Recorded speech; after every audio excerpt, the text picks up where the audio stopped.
வணக்கம். இன்றைக்கி நம்ம பார்க்க போகிற சமையல் என்னென்னு பார்த்தீங்கன்னா, ஒரு அருமையான சுண்ட வத்தல் பொடி எப்படி செய்யலாங்கிறது பார்க்கலாம். இது வந்து சாதத்தில் போட்டு பெரட்டி சாப்பிட்றதுக்கு சூப்பராக இருக்கும். சுகர் லெவலும் கண்ட்ரோல் பண்ணும். சின்ன பிள்ளைங்களுக்கு வந்து வயிற்றில் பூச்சி இருக்குது அந்த மாதிரி பிரச்சனை இருந்துச்சுன்னா, இதை வந்து சாதத்தில் போட்டு நெய் போட்டு பிசைஞ்சு கொடுத்து பார்த்திங்கன்னா உங்களுக்கு நல்ல ரிலீஃப் கிடைக்கும். அதே மாதிரி செரிமானத்துக்கும் நல்லது. நிறைய பெனிஃபிட்ஸ் இருக்குது இந்த சுண்ட வத்தலில். ஸோ அருமையான அந்த சுண்ட வத்தல் பொடி ஒரு வத்த குழம்பு சாப்பிட்டிங்கன்னா உங்களுக்கு எப்படி இருக்குமோ அந்த ஃபீல் கிடைக்கும். லஞ்ச் பாக்ஸ் கூட நீங்கள் இது மாதிரி வச்சுக்கிட்டிங்கன்னா காலையில் பிசைஞ்சு கொடுக்குறதுக்கு சூப்பராக இருக்கும் வச்சு கொடுத்து விட்டிங்கன்னா. ஸோ வாங்க அந்த அருமையான சுண்ட வத்தல் சாதப்பொடி எப்படி செய்யலாங்கிறத பார்க்கலாம். இப்போ ஒரு பேன் எடுத்துக்கலாம். இப்போ ஒரு பேன் எடுத்துக்கலாம். பேன் சூடானதும் 1 டீஸ்பூன் போல் எண்ணெய் விட்டுக்கலாம். ஸோ இந்த அளவுக்கு எண்ணெய் விட்டிங்கன்னா போதும். இப்போ எண்ணெய் நல்லா சூடானதும் மெஷரிங் கப்பில் 1 கப் அளவுக்கு சுண்ட வத்தல் எடுத்திருக்கேன். இது வந்து மோரில் ஊற போட்டு வைப்பாங்க இல்லையா, அந்த சுண்ட வத்தல் தான். உப்பு இல்லாத சுண்ட வத்தல். உப்பு இல்லாத சுண்ட வத்தல் கிடைச்சா யூஸ் பண்ணுங்கள். உப்பு போட்டிருந்தாலும் பரவாயில்ல. ஆனால் நீங்கள் பொடி தயாரிக்கும் போது உப்பு கம்மியாக போட்டுக்கோங்க. இது வந்து உப்பு இல்லாதது. ரெண்டுமே வச்சுருப்பாங்க கடைகளில். உப்பு இல்லாதது உப்பு போட்டதும் வச்சுருப்பாங்க. கேட்டு பார்த்து வாங்கிக்கோங்க. இதை வந்து நல்லா வறுத்துக்கலாம். லைட்டாக அந்த எண்ணெய் போட்டி இருந்துச்சுன்னா தான் சுண்ட வத்தல் வந்து நல்லா வறுபடும். உங்களுக்கு விருப்பம் இருந்துச்சுன்னா நீங்கள் எண்ணெயில் கூட இதை நீங்கள் பொரிச்சு எடுத்துக்கலாம். அது உங்களோட விருப்பம் தான். இந்த மாதிரியும் வறுத்துக்கலாம். இதை எண்ணெயில் போட்டு நல்லா பொரிச்சிங்கன்னா இன்னுமே பொடி வந்து நல்லா டேஸ்ட்டாக இருக்கும். இப்போ எண்ணெய் விரும்பாதவங்க இந்த மாதிரி கொஞ்சமாக எண்ணெய் ஊற்றி நல்லா வறுத்துக்கலாம். இப்போ சுண்ட வத்தல் நல்லா வறுபட்டுருச்சு. இது வந்து வறுபடுறதுக்கு கொஞ்சம் டைம் எடுக்கும். இப்போ பார்த்தீங்கன்னா உங்களுக்கே தெரியும், நல்லா அப்படியே படப்படன்னு பொரிய ஆரம்பிக்குது பாருங்கள். இந்த ஸ்டேஜ் வரைக்கும் நல்லா வறுத்துக்கணும். இல்லைன்னா உங்களுக்கு ரொம்ப கசப்பாயிடும். இதை வந்து வேறு பிளேட்டுக்கு மாற்றிக்கலாம். அதே சமயம் நல்லா அந்த சுண்ட வத்தலோட வாசனை வரும். அந்தளவுக்கு மீடியமான ஃப்ளேமில் நல்லா வறுத்துக்கணும். எந்த அளவுக்கு வறுப்பீங்களோ அந்தளவுக்கு உங்களுக்கு பொடி நல்லா டேஸ்ட்டாக வரும். இப்போ வேறு பிளேட்டுக்கு மாற்றிக்கலாம். இப்போ அதே பேனில் ஒரு சொட்டு எண்ணெய் விட்டுக்கலாம்.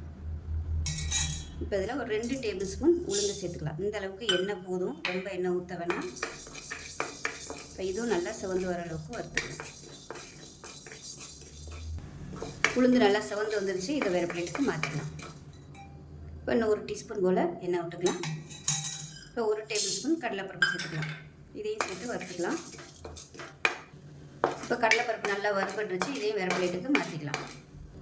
இப்போ அதே கடாயில் அந்த இருக்கிற எண்ணெய் போதும். இப்போ இதில் வந்து 1 டேபிள் ஸ்பூன் தனியா விதை, 1/4 டேபிள் ஸ்பூன் மிளகு, 1/4 டேபிள் ஸ்பூன் சீரகம், இது எல்லாத்தையும் வறுத்துக்கலாம். இது நம்ம சாதத்தில் போட்டு பரட்டி சாப்பிட்றதுனால கொஞ்சம் தனியாலாம் சேர்த்தோம்னா நல்லாயிருக்கும். காய்க்கு நல்லாயிருக்கும் சாப்பிட்றதுக்கு. நம்ம ஒரு குழம்பு ஊற்றி சாப்பிட்டா ஒரு என்ன ஃபீல் கிடைக்குமோ அந்த மாதிரி கிடைக்கும் இந்த மாதிரி தனியாக சேர்க்கும்போது. இப்போ இதுவும் நல்லா வெடிக்க ஆரம்பிக்குது. இதையும் வேறு பிளேட்டுக்கு மாற்றிக்கலாம். இப்போ அதே கடாயில் கொஞ்சமாக ஒரு சொட்டு எண்ணெய் விட்டுக்கலாம். இது பூண்டு பார்த்திங்கன்னா ஒரு 1/4 கப் அளவுக்கு பொடி பூண்டா தோலோட நச்சு வச்சுருக்கேன். அதை சேர்த்துக்கலாம். இது நல்லா மொறுமொறுன்னு வர அளவுக்கு வறுத்துக்கலாம். இப்போ இது வறுபட்டு இருக்கும்போதே ஒரு கைப்பிடி கருவேப்பிலையில் சேர்த்துக்கலாம். நல்லா ஃப்ரெஷ்ஷான கருவேப்பிலையாக சேர்த்துக்கோங்க. இப்போ இது லேசாக வதங்கிட்டு இருக்கு. அந்த சைடு எல்லாத்தையும் நல்லா ஓரம்லாம் ஒதுக்கி விட்டுட்டு கொஞ்சம் ஒரே ஒரு சொட்டு எண்ணெய் விட்டுக்கலாம். விட்டுட்டு காரத்துக்கு தகுந்த மாதிரி வரமிளகா சேர்த்துக்கோங்க. நான் வந்து ஒரு 6 வரமிளகா எடுத்திருக்கேன். உங்களோட காரத்துக்கு தகுந்த மாதிரி சேர்த்துக்கோங்க. இது லேசாக ஒரு பரட்டிட்டு எல்லாத்தையும் கலந்து விட்டுட்டு நல்லா மொறுமொறுன்னு வர அளவுக்கு வதக்கிக்கலாம். பூண்டு வந்து நல்லா மொறுமொறுன்னு வந்துச்சுன்னா தான் உங்களுக்கு பச்சை வாசனை இல்லாமல் அரைக்கிறதுக்கு நல்லா வரும்.